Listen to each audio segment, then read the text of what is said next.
Stylish star Allu Arjun Hyderabad Khairatabad లోని RTO office కి వచ్చారు. ఇంటర్నేషనల్ డ్రైవింగ్ లైసెన్స్ కోసం అప్లికేషన్ పెట్టుకున్నారు. ఆయన దరఖాస్తును స్వీకరించిన ఆర్టీఓ అధికారులు ప్రాసెస్ పూర్తి చేశారు. అల్లు అర్జున్ తో ఆర్టీఓ ఆఫీస్ లో సిబ్బంది ఫోటోలు దిగారు. అల్లు అర్జున్ రాకతో ఖైరతాబాద్ లో కోలాహలం నెలకొంది.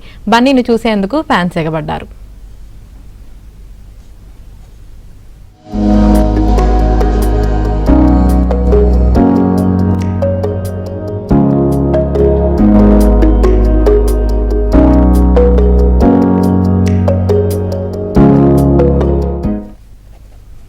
ఇదే విషయానికి సంబంధించి మరింత సమాచారం మా ఫిలిం ప్రతినిధి సుజన్ అందిస్తారు. సుజన్, చెప్పండి, అల్లు అర్జున్ రాకతో ఖైరతాబాద్ లో కోలాహలం నెలకొంది. దీనికి సంబంధించి పూర్తి అప్డేట్స్ ఏంటి?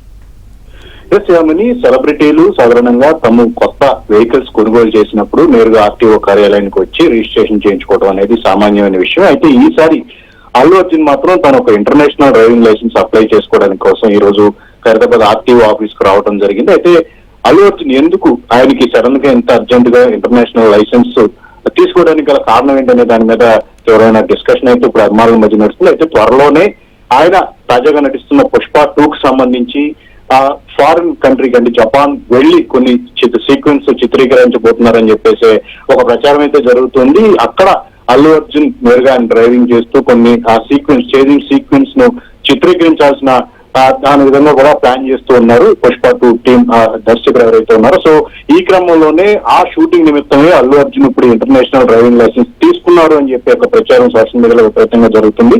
దీంతో పాటు తదుపరి సినిమాలకు సంబంధించి ఆయన ఫారిన్ కంట్రీస్ కు వెళ్ళినప్పుడు అక్కడ డ్రైవింగ్ లైసెన్స్ ఉంటే కనుక ఈజీగా షూటింగ్ చేసుకునేందుకు ఆ చేజింగ్ సన్నివేశాల చిత్రీకరణకు ఇది ఉపయోగకరంగా ఉంటుందనే ఇప్పుడు అల్లు అర్జున్ దీనికి అప్లై చేసుకున్నారు అని చెప్పి కూడా ప్రచారం జరుగుతుంది. అయితే అధికారికంగా దీని గురించి ఎలాంటి ధృవీకరణ అల్లు అర్జున్ నుంచి కానీ పుష్ప టీం నుంచి రాకపోయినప్పటికీ కూడా అల్లు అర్జున్ ఈ రోజు ఆర్టీఓ ఆఫీస్ కు రావడం ఆయన అభిమానులు కూడా కోలాహలం అక్కడ కనిపిస్తూ వచ్చింది. ఆయనతో చూసేందుకు నేరుగా చూసేందుకు కానీ ఆయనతో ఫోటోలు దిగేందుకు కానీ ఆర్టీఓ ఆఫీస్ లోని సిబ్బంది కానీ అక్కడ అభిమానులు కానీ తీవ్రంగా వాళ్ళందరూ కూడా ఒక కోలాహలం అయితే నెలకొంది. అయితే త్వరలోనే పుష్ప 2 కి సంబంధించిన షూటింగ్ నిమిత్తం అయితే ఆయన జపాన్ కు పైన ఉన్నారు. దాని నిమిత్తమే ఈ లైసెన్స్ కూడా తీసుకునేందుకు కూడా జరిగింది అని చెప్పేసి కూడా మాట్లాడుకుంటున్నారు. Right, thank you Sujan.